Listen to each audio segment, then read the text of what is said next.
आमच्याकडे 294 सीट्स आहेत. त्याच्यापैकी 68 सीट SC साठी आहेत आणि 16 सीट ST साठी आहेत. साधारण 6,82,00,000 मतदार आहेत तिकडं आणि 81,000 बूथ्स आहेत. म्हणजे 81,000 EVMs काउंटिंग करायचं. आता जे चाललेलं आहे त्याच्यामध्ये साधारण अर्ध्यापेक्षा जास्त म्हणजे 70%च्यावर काउंटिंग झालेलं आहे. म्हणजे आत्ताचा जो ट्रेंड आहे तो ट्रेंड एकदम जो दाखवत आहेत मीडिया चॅनल वगैरे तो करेक्ट आहे. म्हणजे या ठिकाणी दाखवलं जातं की पश्चिम बंगालमध्ये BJPला 194 195 जागा आणि TMCला 100च्या खाली साधारण आपले 92-94 अशा जागा मिळालेल्या आहे असं सांगितलं आहे. हा ट्रेंड पुढे 2-4 सीट इकडे तिकडे होतील. कारण मी जेव्हा ऑफिशियल वेबसाईट इलेक्शन कमिशनची पाहिली आणि किती राऊंड झालेले आहेत आणि किती फरकाने कोण पुढे मागे आहे ते त्या ठिकाणी व्यवस्थित असं दिसतं की BJP is heading for 2/3 majority. त्याचं कारण मेक म्हणजे असं की ध्रुवीकरण हे पूर्णप्रमाणे झालेलं आहे. कन्सॉलिडेट होऊन मतं दिलेली आहेत आणि थोडीशी रुलिंग पार्टीबद्दल पण नाराजी होती. कलकत्त्यामध्ये जो एक आर्जीकरचा जो इन्सिडेंट झाला एका मेडिकल स्टुडंटवरती जो अत्याचार झाला त्याच्यानी पण स्टुडंट्स आणि थोड्या लेडीज नामा होत्या आणि BJPने पण आश्वासनं दिलेली आहेत की ज्या स्कीम्स TMC चालवते लक्की भांडार त्याचं आम्ही डबल करू आणि जे गव्हर्नमेंटचे सर्वंट होते त्यांना जे पे कमिशन आहे ते जे पे कमिशनचं ॲरियर वगैरे आहे. कारण बंगालमध्ये गव्हर्नमेंट सर्वंट्सना का जेवढा सेंटरला जेवढा भत्ता मिळतो आणि त्यांचे जे फिक्सेशन असतं त्याच्या मानाने हे लोक खूप मागे आहेत. म्हणजे तो एक समुदाय तिकडे त्यांना थोडासा हे झाला. आणि सर्वात महत्त्वाची गोष्ट म्हणजे लॉ अँड ऑर्डर एकदम पीसफुल असल्यामुळे भरपूर मतदान झालं. 80%च्या वर मतदान बंगालमध्ये ही नॉर्मल गोष्ट आहे. पण 90%च्या वर ही खरोखरच कारण लोक घाबरली होती की त्यांना मतं द्यायला मिळतील का नाही, त्यांना मतं द्यायला मिळतील का नाही असं लोक घाबरली होती. कारण बऱ्याचशा लोकांची जी 27 लाख लोकांची नावं SIRमध्ये गेली होती. त्यामुळे पण काय एकच गोष्ट चांगली झालेली आहे की क्लिअर मॅन्डेट झालं आहे. आणि दुसरी गोष्ट म्हणजे कशी की जवळजवळ 3 ते 4 दशकानंतर साधारण 70 जेव्हा डावे सरकारमध्ये आले 1969-70ला त्याच्यानंतर मग ते काही त्यांनी 30-32 वर्षे केलं. मग म्हणजे आधी काँग्रेस आणि डाव्यांचं मिळून होतं आणि मग ते आले 80मध्ये ते लोक आले त्यांनी 30-32 आणि ममता. आणि प्रत्येक वेळी असंच झालेलं आहे गेल्या 40 वर्षामध्ये की सेंटरमध्ये वेगळं सरकार आणि स्टेटमध्ये वेगळं सरकार आणि त्याच्यामुळे ती जी भांडणं होत असतात की आम्हाला पैसे दिले नाहीत किंवा हे अशी लोक आशा करत आहेत की दोन्हीकडे एकच पार्टीचं सरकार असल्यामुळे आम्हाला सेंट्रल गव्हर्नमेंटच्या ज्या स्कीम्स आहेत त्यांचाही आम्हाला लाभ मिळेल आणि आम्हाला जे आमचे अटकून ठेवलेले ज्या लोकांचा असं दावा आहे की त्यांचे काही पैसे अटकून ठेवलेले आहेत ते आम्हाला मिळतील.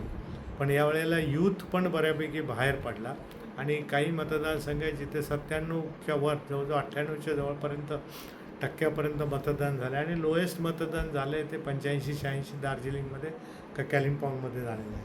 त्यामुळे ही जागरूकता ही नेहमीच असते पश्चिम बंगालमध्ये, त्याच्याबद्दल तर काही वादच नाही आहे हे जागरूकतेबद्दल. परंतु ह्या वेळेला जे सिस्टमॅटिक जो प्रचार झाला आणि ध्रुवीकरण जे झालं सिस्टमॅटिक आणि परत ज्या 2,40,000 CRPF पर्सनल जवळजवळ 2400 पॅरामिलिटरीच्या कंपनी आल्या आणि त्या सगळ्याकडे असल्यामुळे लोक वोटिंगला बऱ्यापैकी बाहेर पडली आणि हा एक मुद्दा आहे. आणि असं नाही आहे की काय पण एकदम क्लिअरली सांगून ठेवलेलं आहे, क्लिअरली एक हे झालेलं आहे की आम्ही क्लिअर मतदान करतो. म्हणजे आम्ही जे मतदान करतो आहे ते असं काही हे नाही. म्हणजे लोकांनी विचारून केला की जवळजवळ 46% 46.5% BJPला मतं पडली आणि TMCला 43 का 42.5 म्हणजे 3 ते 4% फरक होता. आणि बंगालमध्ये नेहमी जेव्हा इलेक्शन होते तेव्हा ती मार्जिन ऑफ विक्ट्री असं काही एकदम फार मोठं नसतं.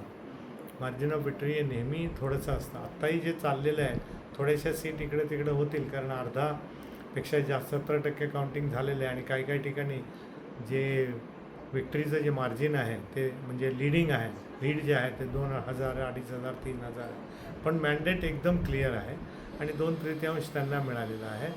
आता ह्याच्यापुढे राजनीती काय हे घेईल हे आपल्याला येणाऱ्या दिवसात कळेलच. पण आणि इथे परिवर्तन म्हणत होतो तसं आणि तसंच पण आपण तामिळनाडूचं जरी पाहिलं तर तिकडे तुम्ही पाहाल की जो विजय आहे त्याला 110 मतं पडली, त्याला अजून एक 8 ते 9 लोकांचा सपोर्ट झाला की तो गव्हर्नमेंट बनू शकेल. काँग्रेस असा विचार करते की त्याला पाठिंबा देऊ, पण काँग्रेसचे 5-6 पेक्षा जास्त सीट नाही आहे. म्हणजे अजून हे क्लिअर होत नाही आहे की त्याला कोण सपोर्ट करेल. आणि पण तो मेजर नंबर 1 पार्टी आहे की ज्याला कुठल्याही पोलस्टर्सनी काही फार एकात दुसरा सोडून कुणीही त्याला हे दिलेलं नव्हतं. तर ही चांगली गोष्ट आहे. बदल हा बदल हा चांगला आहे. फक्त एवढंच आहे की पोस्ट पोल व्हायलन्स होऊ नये बंगालमध्ये, कारण त्याची हिस्ट्री आहे. पण आता पॅरामिलिटरी फोर्सेस बऱ्याचशा इकडं आहेत आणि महत्त्वाची गोष्ट म्हणजे एकही जीव आणि ह्या इलेक्शनमध्ये झाली नाही.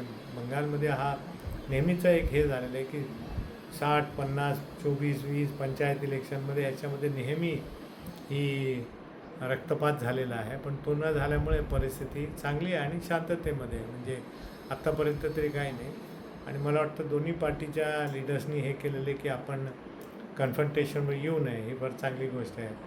तर तेच एवढंच मला सांगायचं होतं. आणि इलेक्शन कमिशननी विचारता CEO वगैरे यांनी भयंकर दबावाखालीसुद्धा चांगलं काम केलेलं आहे. स्पेशल ऑब्झर्वर आणि CEO वगैरे जे आहेत, प्रचंड दबाव होता, त्या दबावाखाली त्यांनी भरपूर चांगले काम केलेलं आहे. आणि एकच गोष्ट आहे की हीच आशा आहे की भविष्यामध्ये पण व्हायलन्स फ्री इलेक्शन बंगालमध्ये होतील, अशी माझी आशा. नमस्कार.